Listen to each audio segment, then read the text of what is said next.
déjà, il faudrait sans doute définir ce qu'est un rendement locatif.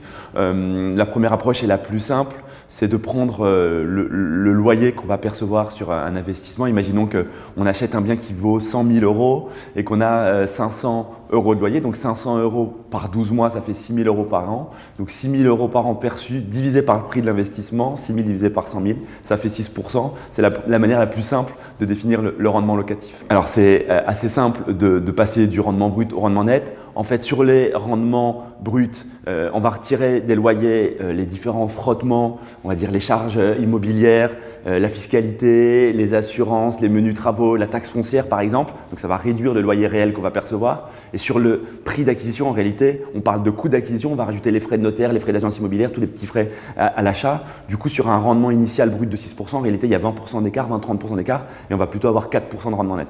La méthode la plus simple, c'est une méthode comparable. Ça reste un investissement, que ce soit un investissement immobilier ou un investissement financier, j'ai envie de dire. Là, depuis un an, on parle de remontée des taux, on parle d'inflation. Donc aujourd'hui, sur des marchés et des placements assez traditionnels, on arrive à avoir des rendements très sécurisés autour de 3-4%.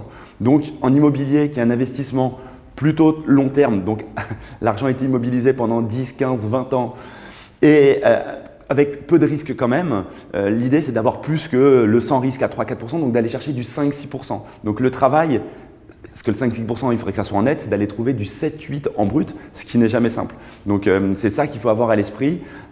En réalité, quand on a bien compris cette méthode et cette comparaison avec les placements, il faudrait aussi inclure dans une prévision, parce que sur 10 ou 20 ans, il va y avoir des changements locataires, peut-être même des périodes de vacances, des travaux, de rénovation immobilière. Donc il faudrait encore prévoir peut-être une baisse de 10% du rendement locatif initial prévu et donc aller au-delà de ce qu'on espère et plutôt viser du 6, 7 voire du 8 pour être sûr d'avoir du 4, 5 et être au-delà des rendements très sécurisés qu'on trouve aujourd'hui sur le marché.